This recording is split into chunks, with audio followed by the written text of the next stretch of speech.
یہ پاکستان کی تاریخ کا مضحکہ خیز ترین الیکشن تھا، جس میں رات کو ووٹوں کی گنتی مکمل ہونے پر جیت جانے والے امیدوار صبح الیکشن کمیشن کے نوٹیفیکیشن میں ہار جاتے، اور اس کے باوجود بھی فلور کراسنگ اور ہارس ٹریڈنگ کا بدترین مظاہرہ ہی تھا جس نے فوجی عامر کے لیے عوامی حمایت کا ڈھونگ رچانے کا سامان کیا۔ نمبر 6، قبائلی علاقوں میں طاقت کا بے جا استعمال۔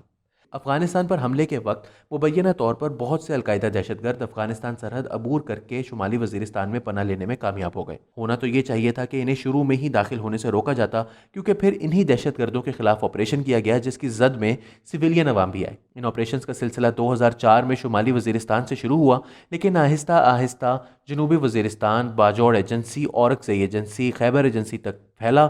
بعد ازاں تحریک طالبان پاکستان کی صورت میں نمودار ہونے والے نئے چیلنج نے ان آپریشنز کو سوات، تیر اور بنیر تک پھیلا دیا۔ اس جنگ نے پاکستان کے پرامن قبائلی علاقوں میں انتشار پیدا کیا اور وہاں کے ستائے ہوئے عوام آج اپنے حقوق مانگ رہے ہیں۔ 2018 کے انتخابات میں شمالی اور جنوبی وزیرستان سے پی ٹی ایم کی کامیابی اس امر کا منہ بولتا ثبوت ہے۔ نمبر 7، ڈرون حملوں کی اجازت۔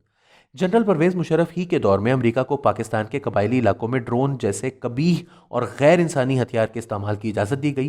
اگلے چند سالوں میں اس ٹیکنالوجی کے ذریعے ہزاروں بے گناہ قبائلی شہریوں کی جانیں گئیں اور ہزاروں کی تعداد میں بوڑھے، بچے اور خواتین و حضرات اپاہج بھی ہوئے۔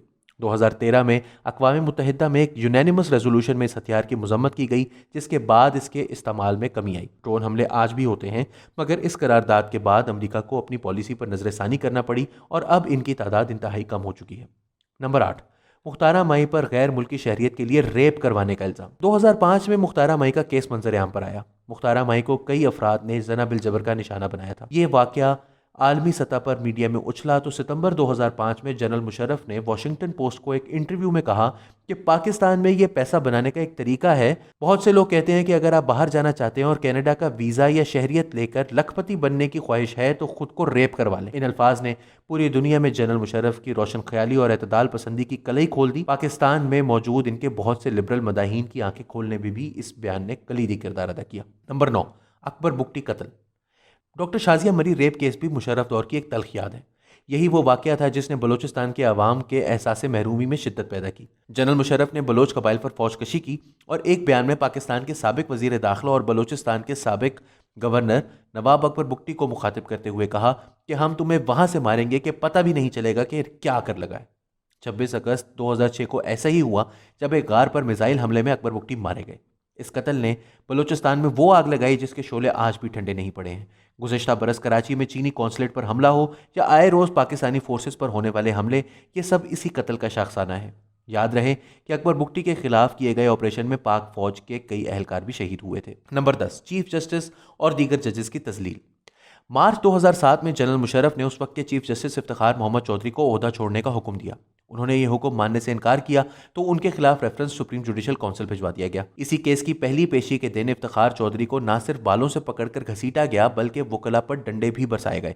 اس تحریک نے زور پکڑا تو چیف جسٹس کو بحال کر دیا گیا، لیکن جب افتخار چودھری نے این آر او اور مشرف کے باوردی صدارتی انتخاب لڑنے کے اقدامات کے خلاف درخواستوں کی سماعت شروع کی تو ایمرجنسی لگا کر نہ صرف سپریم کورٹ اور ہائی کورٹ کے 60 سے زائد ججوں کو نوکریوں سے نکال دیا گیا بلکہ انہیں گھروں میں محصور کر دیا گیا۔ یہ ججز اگلے کئی ماہ تک محصور رہے اور بالآخر 18 فروری کے انتخابات کے نتیجے میں پیپلز پارٹی کی حکومت برسر اقتدار آئی تو اس وقت کے وزیر اعظم یوسف رضا گیلانی نے پارلیمنٹ کے فورم سے حکم دیا کہ ججز کی نظر بندی ختم کی جائے۔ تب جا کر یہ نظر بندی ختم ہوئی، جبکہ ججز کی بحالی کی تحریک اس کے بعد بھی جاری رہی، جو کہ مارچ 2009 میں جا کر ان کی بحالی ہی پر ختم ہوئی۔ Number 11، Peoples Party, M Q M اور نیب زدہ افسران کو این آر او دینا۔ 2007 میں جنرل پرویز مشرف نے بے نظیر بھٹو سے مذاکرات کے بعد 12 اکتوبر 1999 سے قبل بنائے جانے والے جرائم سے متعلق مقدمات کو ختم کرنے کا فیصلہ کیا۔ اس کے بدلے میں انہیں صرف باوردی صدارتی انتخاب لڑنے کا موقع ملا۔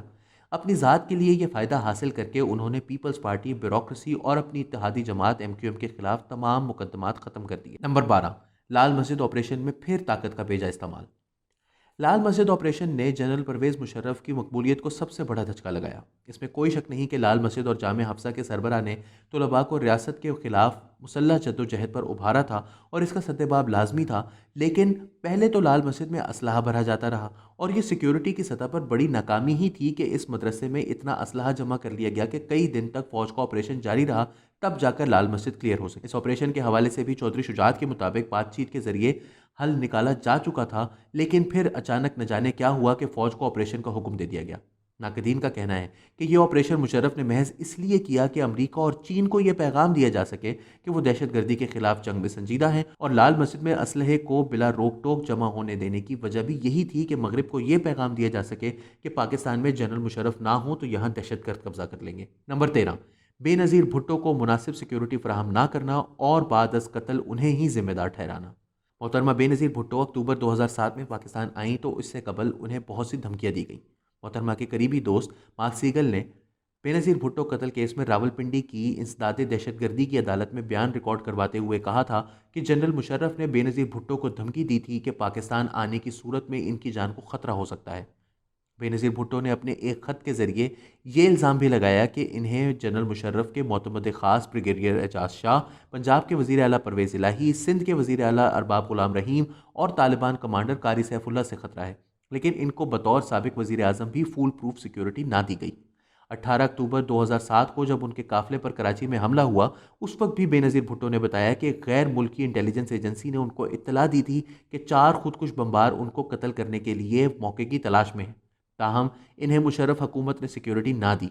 بالآخر 27 دسمبر 2007 کو وہ راولپنڈی میں قتل کر دی گئی، لیکن اس کے بعد بھی ان کی جائے شہادت کو دھو دیا گیا، جس سے موقع واردات سے تمام ثبوت مٹ گئے، اور جنرل پرویز مشرف نے بھی ایک انٹرویو کے دوران بے نظیر بھٹو ہی کو ان کی شہادت کا ذمہ دار قرار دے دیا کہ انہیں خطرات سے آگاہ کیا گیا تھا، لیکن پھر بھی وہ پاکستان آئیں۔